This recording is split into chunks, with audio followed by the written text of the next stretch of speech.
வணக்கம். எல்லாரும் நல்லா இருக்கீங்களா? Love you all. Love you all. நீங்களும் மற்றவங்கள்ட்ட அன்பா இருங்க. இது என்னோட செய்தியா சொல்றேன். ம். கூடிய வரைக்கும் அன்பா இருப்போம். நம்ம எல்லா நேரங்கள்லயும் நம்மளால அன்பா இருக்க முடியாது. சில நேரங்கள்ல நம்மளுடைய அ ஒரு ஸ்ட்ரிக்ட்னஸ காமிக்கத்தான் செய்யணும்.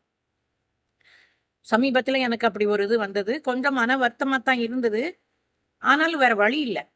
நம்மள மதிக்காம பேசும்போது அ அது பிளாக் பண்ணி தான் ஆக வேண்டியிருக்கு. குரல் சரியா இருக்கான்னு தெரியல. கொஞ்சம் தொண்டை இன்ஃபெக்ஷன் ஆகி அதோட தான் நான் பேசுறேன். பொறுத்துக்கங்க. எனக்கு வீடியோ ஒரு வாரத்துக்கு 1 எப்படியும் போடணும் அப்படிங்கிற ஒரு பிடிவாதம் இருக்கிறதுனால, அ நான் தொண்டை கொஞ்சம் மோசமா இருந்தாலும் பரவால்ல. இன்னைக்கு உங்களலாம் காப்பாத்துறதுக்காக வேண்டி பாட்டு மட்டும் பாட வேண்டாம் அப்படின்னு நெனச்சிருக்கேன். இந்த தொண்டையோட பாட்டு பாடுனா நல்லா இருக்காதுங்கிறனால பாட்டு பாடல. கதை எப்படியும் வாசிச்சுருவோம் அப்படின்னு வந்தேன்.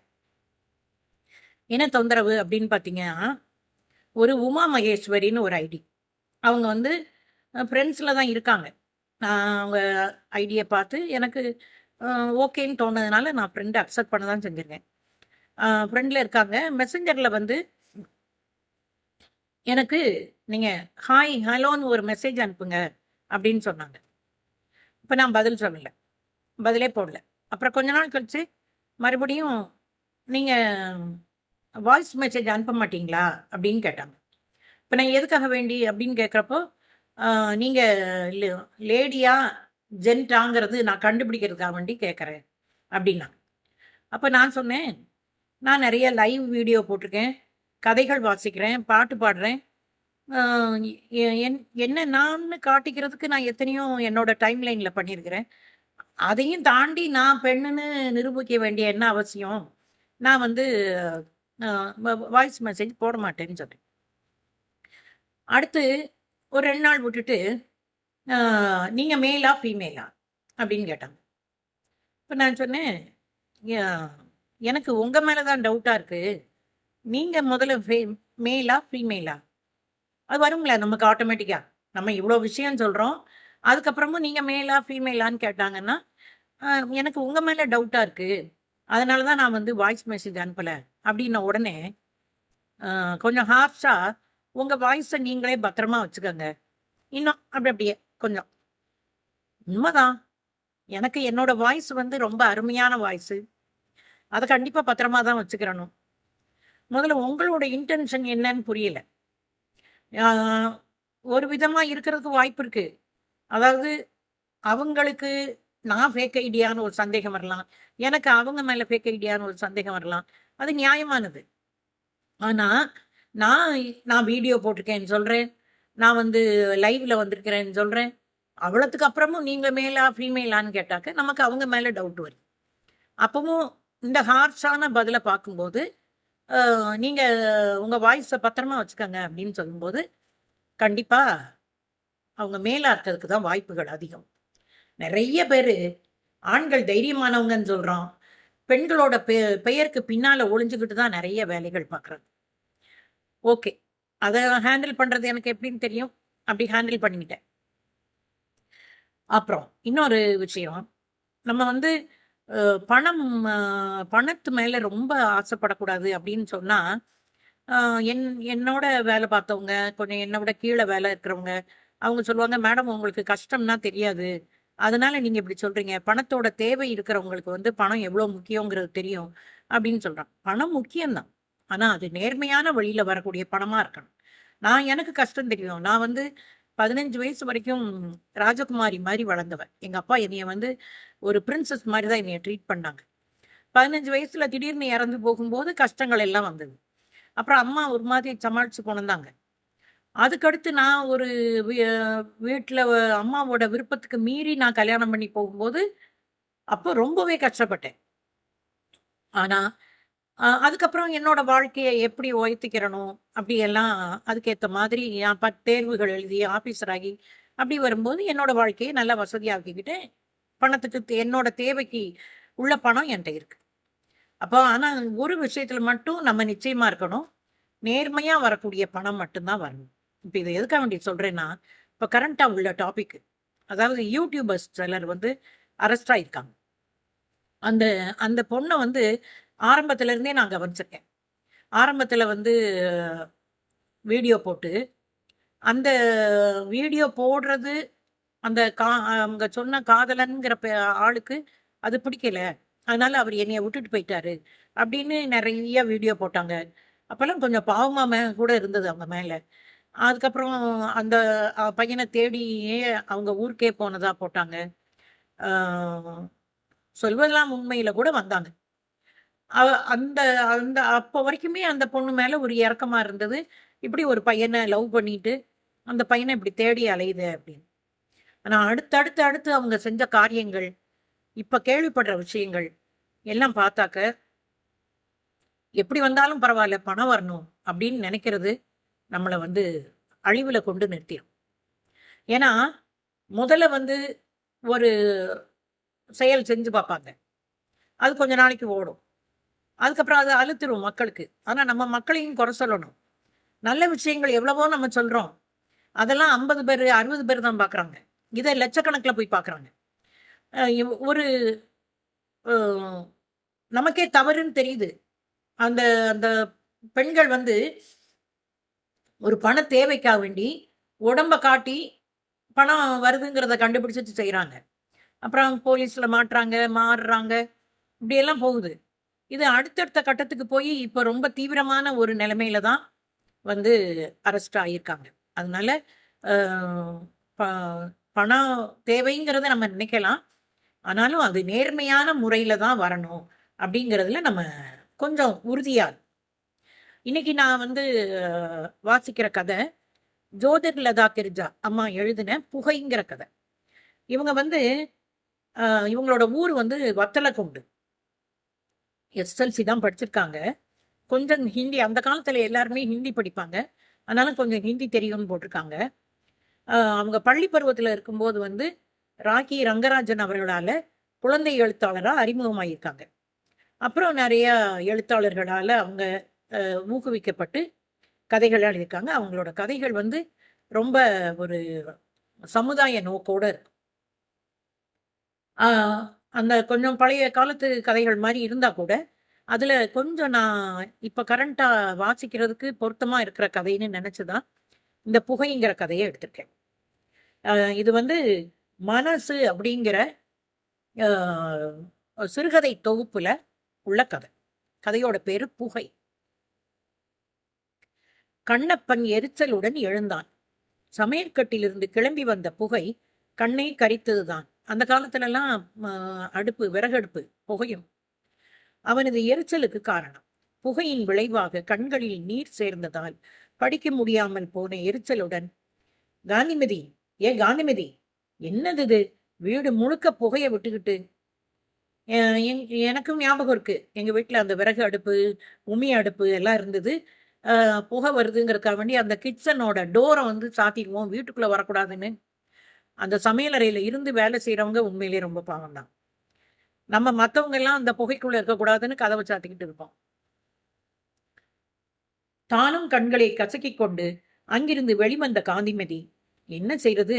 கேஸ் இல்ல, கெரசனாயிலும் இல்ல. விறகு அடுப்புல சமைக்கிறேன்." ஓ! இவங்க வந்து கேஸ் எல்லாம் வந்த பிறகு உள்ள கத. கேஸ் இல்ல, கெரசின் ஆயில் இல்ல. அதனால விறகு அடுப்புல சமைக்கிறேங்க. விறகு அடுப்ப புகைய விடாம எரிய விடுறது தானே! அது ஒரு தனி கல. அது எனக்கு பழக்கம் இல்லையே! என்று சிரித்தாள். விறகு அடுப்பா இருந்தா என்னவா? அதுக்காக இப்படியா ஓமம் வளர்த்து வீடு முழுக்க புகையிறது? என்று கத்த வாயெடுத்த அவன், அவள் தன்னைத்தானே மட்டம் தட்டிக்கொண்டு சிரித்த சிரிப்பில் பொட்டென்று அடங்கிப் போனான். முகத்தைக் கழுவிக்கொண்டு அவன் திரும்பவும் கூடத்துக்கு வந்து உட்கார்ந்தான். புகை கொஞ்சம் கூட அடங்கியதாக தெரியவில்லை. அவன் கதவுகளை நன்றாக திறந்து வைத்துவிட்டு வாசல் பக்கம் போய் நின்று கொண்டான். சன்னல் வழியாக பார்த்தபோது சமையலறை புகைப்போக்கியின் வழியாக புகை மண்டலம் சுருள் சுருளாக வெளிக்கிளம்பி உயரே சென்றது தெரிந்தது. எனக்கெல்லாம் அது நல்லா ஞாபகம் வருது. மேல ஒரு புகைக்குண்டு இருக்கும். இப்ப உள்ள பிள்ளைகளுக்கு தெரியாது. இப்போ ஆனா அதே இதை ஒரு டெக்னாலஜி வளர்ந்த விதத்துல மாடர்ன் கிச்சன்லலாம் வச்சிருக்காங்க. புகைப்போக்கியின் வழியாக புகை மண்டலம் சுருள் சுருளாக வெளிக்கிளம்பி உயரே சென்றது தெரிந்தது. சற்று தொலைவில் இருந்த ஒரு தொழிற்சாலையின் மிக பெரிய புகைப்போக்கியிலிருந்து புகைச் சுருள்கள் கண்ணங்கரையில் என்று வானத்தை நோக்கி புறப்பட்டு சென்று கொண்டிருந்ததை பார்த்ததும் காந்திமதி தன் சமையல் அறையையும் ஒரு சின்ன தொழிற்சாலையாக்கி விட்டது கண்டு அவனுக்கு சிரிப்பு வந்தது. கஷ்டத்திலையும் சிரிப்பு வருது. சமையலறை புகைக்கூண்டிலிருந்து கிளம்பி சென்று கொண்டிருந்த புகையை வேடிக்கை பார்த்தபடி நின்று கொண்டிருந்த அவள் நெஞ்சில் திடீரென்று என்னமோ உறுத்தியது. புகை அது அவன் வாயிலிருந்து ஒரு நாள் கிளம்பிய நேரத்தில் அவனை கையும் மெய்யுமாக பிடித்து அதிர்ந்து போய் அவனை அடி அடி என்று அடித்து நொறுக்கிய அப்பாவின் ஞாபகம் வந்தது. அப்போது அவன் அப்பாவின் முகத்தில் தெரிந்த அதிர்ச்சியும் ஏமாற்றமும் கண்ணப்பனுக்கு இப்போதும் பசுமையாக நினைவில் நின்றன. அந்த டீனேஜ்ல ஆம்பளை பிள்ளைகளை வளர்க்குறது ரொம்ப கஷ்டம். நம்ம எந்நேரமும் கூடயே போய் காவ காத்துட்டு இருக்க முடியாது. அந்த புகையினால வரக்கூடிய பாதிப்பு அது நம்ம சின்ன வயசுல இருந்தே அவங்களுக்கு சொல்லி கொடுத்து அது அது வேண்டாம் அப்படிங்கிறத அவங்க மனசுலயே கொண்டு வரணும். இன்னொன்னு, தகப்பனார் வீட்டுல இருந்து புகை பிடிச்சுக்கிட்டு பையனை புகை பிடிக்காதுன்னு சொன்னா அவன் கேட்க மாட்டான். அதுதான் முதல் எக்ஸாம்பிளா படிப்பான். அதனால முதல்ல வீட்டுல இருக்கிறவங்க புகை பிடிக்கிறத நிறுத்தணும். ஏன்னா நம்ம இப்ப ஒண்ணுமே இல்லாமலே நுரையீரல்ல ஏகப்பட்ட வியாதி வருது, மூச்சு திணறல் அப்படி இப்படிலாம் இருக்கிற நேரத்துல நம்ம புகை பிடிச்சு இன்னும் நம்மளோட நுரையீரலை கெடுத்துக்கிடக்கூடாது. அவனுடைய அப்பா தவசு பிள்ளை ரொம்பவும் துப்புரவானவர். குளிக்காமல் தண்ணீர் கூட குடிக்க மாட்டார். அதிகாலையில் எழுந்து ஆற்றில் குளித்துவிட்டு தேவாரம் திருவாசகம் எல்லாம் மனையில் சாமி படத்துக்கு எதிரே உட்கார்ந்து கண்மூடி சொல்லிவிட்டுத்தான் கஞ்சி குடிப்பார்.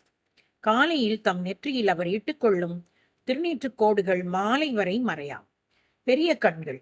அவற்றில் தெரியும் அப்பாவித்தனத்தை நினைவு கூர்ந்த போது அவனுக்கு ரொம்ப வருத்தமாக இருந்தது. எங்கே இருக்கிறாரோ, எப்படி இருக்கிறாரோ? அந்த நாள் அவனுக்கு நன்றாக நினைவு இருந்தது.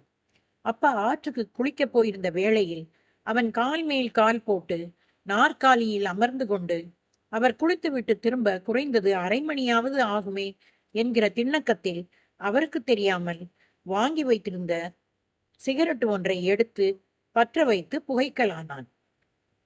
திண்ணக்கத்தில் அப்படின்னா தைரியத்தில். கதவை சும்மா சாத்தி வைத்திருந்தான். அதை தள்ளி திறந்து கொண்டு அவர் நுழைந்தது கூட தெரியாமல் அவன் முகத்துக்கு உயரே பறந்து கொண்டிருந்த புகை மண்டலத்தை ரசித்து பார்த்தபடி ஏதோ மெய்மறந்த தியானத்தில் இருப்பவன் போன்று உட்கார்ந்திருந்தான். ஏண்டால, எம்புட்டு திமிரு உனக்கு என்று இடிக்குரல் அவனை தூக்கி போட அவன் வாரி சுருட்டி கொண்டு எழுந்து நின்றான். தன்னையும் அறியாமல் அவன் பாதி புகைந்த சிகரெட்டை தரையில் நழுவ விட்டான்.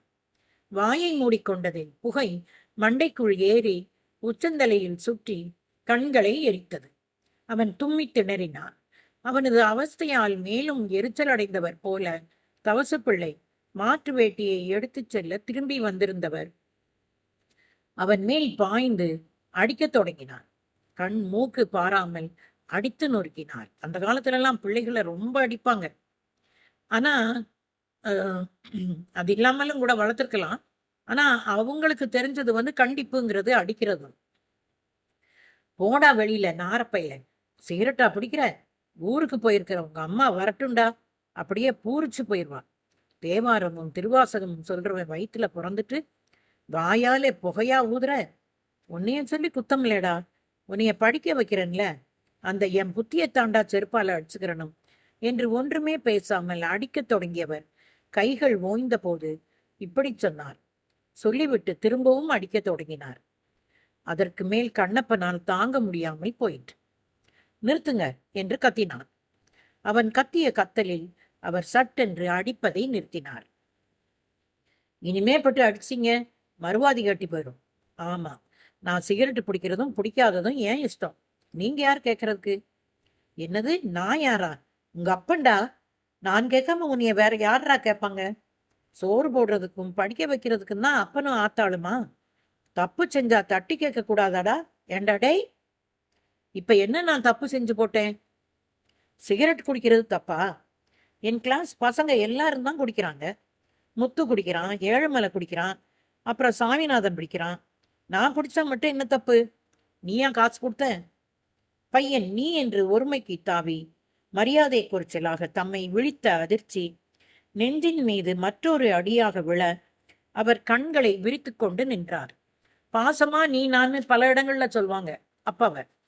ஆனா ஒரு சண்டையும் ஆர்குமெண்ட்டும் வர்ற இடத்துல நீன்னு சொல்லும்போது அவர் அடிபட்ட மாதிரி ஆயிடுறார். அம்மா கிட்ட இருந்து திருடி இருப்ப, இல்ல என்கிட்ட இருந்து திருடினியா? யாரு கண்டா? அது இன்னொரு தப்பு. நான் எங்கிட்ட இருந்தும் திருடல. எனக்கு முத்து சிகரெட்டாவே கொடுத்தான். இன்னொரு வாட்டி உன்னைய சிகரெட்டும் கைமா பார்த்தேன், என்ன செய்வீங்க? அடிச்சு நொறுக்கி உசுரோட புதைச்சிருவேன். அதுவரையில் என் கை பூ பறிக்காது, தெரிஞ்சுக்கங்க. தவசு பிள்ளை மறுபடியும் அவனை அடிக்க பாய்ந்த போது அவன் அவரை பிடித்து தள்ளிவிட்டு வெளியே ஓடினான். அன்று ஓடியவன் தான். அதற்கு பிறகு அவன் அந்த ஊருக்கே போகவில்லை. இதுக்குதான் பிள்ளைகளை கண்டிக்கிறதுக்கு பயப்படுறாங்க. அந்த விடல வயசுல அவங்க ஊரை விட்டு ஓடி போயிட்டாங்கன்னா அந்த பிள்ளைகள் சீரழிஞ்சு போக கூட வாய்ப்பு இருக்கு. அதனாலதான் நிறைய பெற்றோர் சகிச்சு சகிச்சு பிள்ளைகள் கேட்டுக்கிறதுக்கெல்லாம் சரி சரின்னு போறாங்க. வீட்டை விட்டு ஓடி பயணச்சீட்டு இல்லாமல் புகை வண்டியில் பக்கத்து ஊருக்கு போய் ஏதேதோ சின்ன வேலைகள் செய்து 1 மாதம் போல கழித்தான். அப்போதெல்லாம் அவன் அம்மாவின் ஞாபகம் அவன் குடலை சுருட்டும். திரும்பி போய்விடலாமா என்று மனசு அடிச்சு கொள்ளும். ஆனால் அவனுக்கு வாய்த்திருந்த நண்பர்களின் சேர்க்கையில் தாய் தகப்பனின் அன்பு அவனுக்கு பெருசாய் தெரியவில்லை. தாய் தகப்பனை சென்றடைந்தால் தன் சுயேச்சையான போக்குகளுக்கு தடை விதிக்கப்படும் என்பது அவனுக்கு பிடிக்காத ஒன்றாக இருந்ததால் அவன் அவர்களை பிரிந்தே இருந்து விடுவது என்று தீர்மானித்தான். அந்த டீனேஜ்ல பிள்ளைகளுக்கு அப்படிதான் தோணும். அப்பா அம்மா கண்டிக்கிறது தப்பா தோணும். நண்பர்கள் சொல்றதெல்லாம் சரியா தோணும். அவங்க தான் நமக்கு பிடிச்ச மாதிரி பேசுறாங்கன்னு தோணும். ஆனா நல்லது அது இல்லை. அப்பா அம்மா சொல்றது தான் நமக்கு நல்லதானது. சிறிது காலத்துக்கு பிறகு பிழைப்புக்கு வழிகள் நிறைய இல்லாத அந்த ஊரை விட்டு புறப்பட்டு அவன் சென்னைக்கு சேர்ந்தான். சென்னையில் கார் தொழிற்சாலை ஒன்றில் சிறு ஊழியனாக சேர்ந்து படிப்படியாக உயர்ந்து இப்போது அதே கம்பெனியில் மெக்கானிக்காக இருந்து வருகிறான். அவனுடைய நண்பன் தன் தங்கையை அவனுக்கு மணமுழித்து கொடுக்க விரும்பிய போது அவனுக்கு அவன் அம்மாவின் ஞாபகம் அதிகமாக வந்தது. அப்பா தன்னை அடித்தது தன்னை திருத்துவதற்குத்தானே என்ற எண்ணத்தில் கண்களில் கண்ணீர் வந்தது. அவன் தன் ஊருக்கு போய் அவர்களை பார்த்து வருவதாக சொல்லி சென்றான். இவனுக்கு ஏதோ நல்ல நேரம் இருந்திருக்கு. இவன் ஒரு தொழில் படிச்சு இவனோட நண்பனோட தங்கச்சியவே கல்யாணம் பண்ணி வாழ்க்கையில ஒரு மாதிரி நல்லா நிமிர்ந்துட்டான். எல்லா பிள்ளைகளுக்கும் அப்படி வர்றதில்ல. எத்தனையோ தவறான வழியில போய் திருடனாகி ஜெயிலுக்கு போய் அப்படிலாம் அவங்களோட வாழ்க்கை மாறிடுது. ஆனா இவனுக்கு கொஞ்சம் வயசு கூடின பிறகு அப்போ தன்னோட அப்பா அம்மா செஞ்சது தப்பு இல்லைன்னு அவனுக்கு தோணுது. அதனால போய் திரும்பி பார்த்துட்டு வந்துடலாம்னு நினைக்கிறான். அந்த சிற்றூரில் அவர்கள் காணப்படவில்லை. தான் இன்னார் என்று அறிமுகப்படுத்தி கொண்டதற்கு பிறகு அவனை அடையாளம் கொண்ட தெரு பெரியவர்களில் சிலர் அவன் அம்மா காலமாகிவிட்டாள் என்றும் அப்பா அதற்கு பிறகு பிழைக்க வழி தேடி அந்த ஊரை விட்டு போய்விட்டார் என்றும் அநேகமாக சென்னைக்குத்தான் போயிருப்பார் என்றும் தெரிவித்தனர். முகம் மறந்து போன அம்மாவை எண்ணி கண் கலங்கிவிட்டு அவன் சென்னையில் அப்பாவை தேடி பார்க்கும் எண்ணத்துடன் கனத்த இதயத்தை சுமந்து கொண்டு திரும்பி வந்தான். சென்னையில் வலை வீசி தேடினான். 3 மாதங்கள் பயன் விளையாமல் கழிந்ததற்கு பிறகு நண்பரின் ஆறுதல் மொழிகளில் மனம் தேறி காந்திமதியை மணந்து கொண்டான். காந்திமதி தான் அவனோட நண்பனோட தங்கை. சென்னையிலேயே அப்பா இருந்தாலும் கூட கண்டுபிடிப்பது கடினம்தான் என்று நினைத்து பெருமூச்சு விட்டான். இப்போது ஓர் 2 வயது குழந்தைக்கு தகப்பனாகி இருக்கும் அவனுக்கு ஒரு தந்தையின் பாசம் தெளிவாக தெரிந்தது. அதான் நான் சொன்னேன், அந்தந்த ஸ்டேஜுக்கு வரும்போதுதான் நம்மளோட பெற்றோரோட நியாயம் நமக்கு புரியுது. அது நானுமே உணர்ந்திருக்கேன். அது என்னமோ நமக்கு அப்பா அவங்க சொல்லும்போது புரியுறது இல்லை. அப்புறம் அவங்களோட வயசுக்கு வரும்போது அவங்க பக்கத்து நியாயம் புரியுது. என்ன செய்தால் தன் பாவச்சுமை குறையும் என்று தனிமையில் அடிக்கடி கண் கலங்கினான். அம்மாவின் அம்மாவின் சம்பாதனையில் உட்கார்ந்து சாப்பிட்டு கொண்டு எப்போதும் பக்தி பாடல்களை முணுமுணுத்து வாழ்ந்து வந்த அப்பாவுக்கு என்ன தொழில் செய்து பிழைக்க தெரியும் என்று வருத்தப்பட்டான். புகை கொஞ்சம் குறைந்திருந்தது. அவன் திரும்பி உள்ளே வந்தான். கூடத்தில் இருந்த காந்திமதி, கண்ணை தொடச்சுக்கிறங்க, அழுத மாதிரி செவச்சவன்னு இருக்கு என்று சொன்னபோது தன் கண்ணில் இருந்து கண்ணீர் புகைக்கரிப்பால் விளைந்தது அன்று, அழுத கண்ணீர் தான் என்று சொல்லிக்கொள்ள வெட்கப்பட்டு அவன் கண்களை வேட்டி துணியால் ஒற்றி துடைத்து கொண்டான். அம்மா அப்பாவை நினைச்சு அவனுக்கு கண்ணீர் வருது. ஆனா மனைவி புகையினால வந்த கண்ணீர்னு நினைச்சுக்கிறாங்க. நம்ம தான் ஆண்கள் அழக்கூடாதுன்னே ஒரு நியாயத்தை உருவாக்கி வச்சிருக்கிறோமே. அதெல்லாம் மாறிடணும். அழுகைங்கிறது, அந்த அழக வேணுங்கிற உணர்வு ஆண் பெண்ணுக்கு சமமானது. அதுல ஆண் அழக்கூடாது பெண் அழலாங்கிறதெல்லாம் நியாயமான விஷயம் இல்லை. வழக்கம் போல் 9 மணிக்கு சாப்பிட்டு எழுந்த அவன், காந்திமதி, நான் எங்க ஆபீசர் காரை வெள்ளோட்டம் விடுறதுக்கு பூந்தமல்லி வரைக்கும் போக வேண்டிய வேலை இருக்குது. அவருக்கு பூந்தமல்லியிலே ஒரு சிநேகிதர் இருக்காராம். காரை அங்கிட்டு வர ஓட்டி பார்த்துட்டு திரும்புவார். அதனால ராத்திரி வர்றதுக்கு 8 மணி ஆகும் என்று தெரிவித்துவிட்டு சைக்கிளில் தன் தொழிற்சாலை நோக்கி புறப்பட்டான். காரின் ஓட்டம் நன்றாகவே இருந்தது. எங்கும் சிக்காமல் வளவளவென்று ஓடியது. தேவையற்ற கீச்சிடல்கள், ஓசைகள் எவையும் இல்லாமல் சீராக ஓடியது. நண்பரின் வீட்டு வாசலில் இறங்கிய அதிகாரி, கண்ணப்பன், நான் வர்றதுக்கு ஒரு 1/2 மணி ஆகும், நீ வேணா எங்கேயாவது போய் சுத்திட்டு வரதா இருந்தா வா என்று அவனை அனுப்பி வைத்தார். அவன் கால்கள் போன போக்கில் நடக்கலானான். பூந்தமல்லி நெடுஞ்சாலையிலிருந்து பிரிந்த ஒரு சின்ன தெருவுக்குள் நுழைந்த போது சற்று தொலைவில் இருந்த பெட்டிக்கடையின் மீது பார்வை விழுந்ததும் சிகரெட் குடிக்கும் உந்துதல் கிளர்ந்தது. அவன் விரைந்து நடந்தான். கடையில் உட்கார்ந்து ஒரு பெரியவர் வியாபாரம் செய்து கொண்டிருந்தார். அவன் போய் நின்றும் அவனை பாராமல் இருந்தார். சட்டென்று அவனுக்கு தூக்கி வாரி போட்டுவிட்டது. அவன் அப்பாவேதான். தலை நன்றாக நரைத்திருந்தது, தோல் சுருங்கி இருந்தது, நிறம் குறைந்திருந்தது என்பவற்றை தவிர அவர் தன் அப்பாதான் என்பதற்கான சாயல்களும் அடையாளங்களும் மாறாமல் அப்படியே இருந்தன.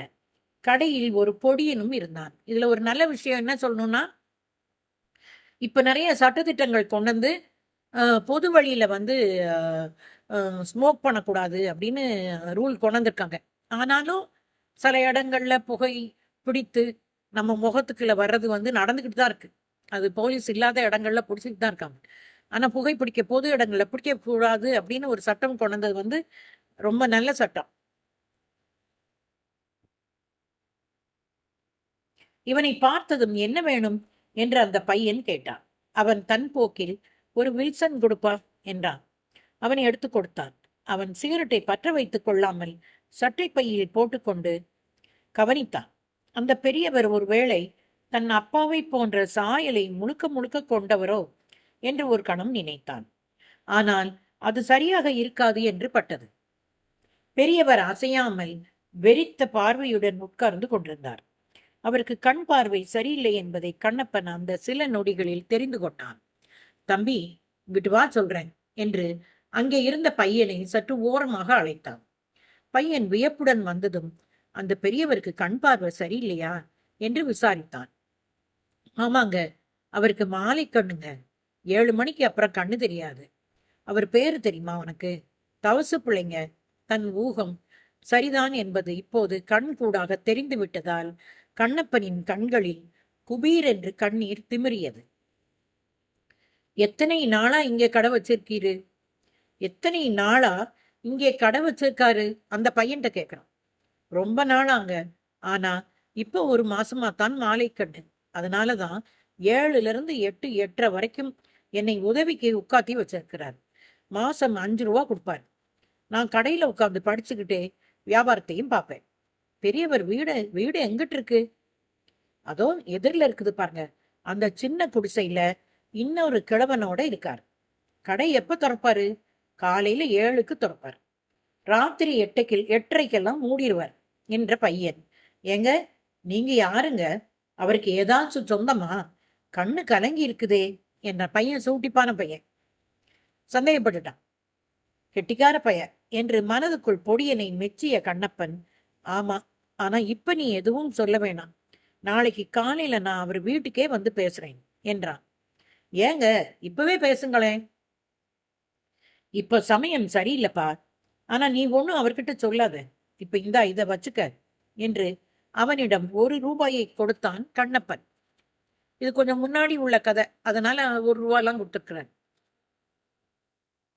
அந்த பெட்டிக்கடை அவருக்கு மட்டும் சொந்தமில்லை.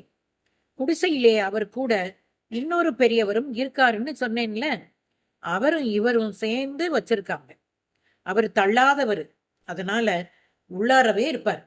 கண்ணப்பன் கிளம்பினான். போகும் முன் ஆசை தீர அப்பாவை நன்றாக பார்த்து அவரது வயோதிக தோற்றத்தை மனதில் பதித்துக் கொண்டு கிளம்பினான். மனம் சொல்ல முடியாத பரவசத்தில் ஆழ்ந்திருந்தது. பாய்ந்து சென்று அவரை கட்டிக்கொள்ள அவன் கைகள் பரபரத்தன. அந்த பரபரத்தலை வெற்றி கொள்வது மிகவும் கடினமாக இருந்தது. இருந்தும் அடக்கி கொண்டான். ரொம்ப வருஷம் கழிச்சு பாக்குறாங்களே அப்பாவை. சிகரெட் குடித்ததற்காக அடித்த அடிகளில் மனம் வெறுத்து மகன் ஓட காரணமாக இருந்த தாம் அதே சிகரெட்டுகளை தம் கடையில் வைத்து விற்பனை செய்து கொண்டிருந்த நிலையில் தன் மகன் தம்மை பார்த்து விட்ட சிறுமை அவரை அவமானப்படுத்தும் என்கிற காரணத்தாலேயே அவன் தனது அப்போதைய வருகையை மறைத்து வைக்க எண்ணினான். இதுதான், அதாவது என்னன்னா, அன்றைய தினத்துக்கு அவருக்கு நியாயம், சிகரெட் குடிக்க கூடாது அப்படின்னு பையன் மேல கோபம் வருது. ஆனா தள்ளாமை, அவரோட இயலாமை, வேற வழி இல்லாம அந்த சிகரெட்டையே விற்கிற கடையில வந்து அவர் வேலை பார்க்குற மாதிரி ஆகும், கடை வச்சு நடத்துற மாதிரி ஆகும். அன்றிரவு முழுவதையும் அவன் கண்ணிமைக்காமல் கழித்தான். காந்திமதியிடம் பழங்கதைகளை பேசி பேசி உணர்ச்சி வசப்பட்டவாறு இரவை கழித்தான். அதிகாலை 5க்கு பூந்தமல்லி நோக்கி உற்சாகம் பொங்கிய மனத்துடன் கிளம்பி விட்டான். அவன் போன போது அவர் குடிசைக்குள் உட்கார்ந்து ஏதோ பலகாரம் சாப்பிட்டு கொண்டிருந்தார். அழுக்கு உடைகளுடன் சின்ன இலையில் 2 இட்லிகளை வைத்து தின்று கொண்டிருந்த அவரை பார்த்தபோது அவன் மனம் உருகி போயிற்று. முதல் நாள் அமுக்கி வைத்த உணர்வுகள் பீரிட அப்பா என்று தழுதழுத்து நடுங்கிய பெருங்குரலில் கூப்பிட்டு கொண்டு அவன் விரைந்து போய் அவருக்கு பக்கத்தில் உட்கார்ந்து அவர் கழுத்தை கட்டி கொண்டான். நல்ல கதையில 1980 எழுதியிருக்காங்க. புகை, ஜோதிர்லதா கிரிஜா அவர்கள் எழுதின புகைங்கிற கதை. குழந்தைகளை கண்டிப்போடு தான் நம்ம வளர்ப்போம், அவங்களோட நல்லதுக்காக தான் நம்ம வந்து கண்டிப்பா இருப்போம். அதனால பிள்ளைகள் வந்து கொஞ்சம் புரிஞ்சுக்கிட்டு அம்மா அப்பா சொல்றது நமக்கு நல்லதுக்கு தான் சொல்றாங்க அப்படிங்கிறத புரிஞ்சுக்கிட்டு போனா சரியான பாதையில போயிடலாம். இன்னொரு கதையில உங்களோட சந்திக்கிறேன். நான் பேச வேண்டியதை கதையோட தொடக்கத்திலே பேசிட்டேன். அதனால சந்தோஷமா இருங்க, ஆரோக்கியமா இருங்க. ஆரோக்கியமும் சந்தோஷம்தான் ஒருத்தரோட வாழ்க்கையை வெற்றி பாதைக்கு கொண்டு செல்லும். அடுத்த கதையில பார்ப்போமா? பாய்.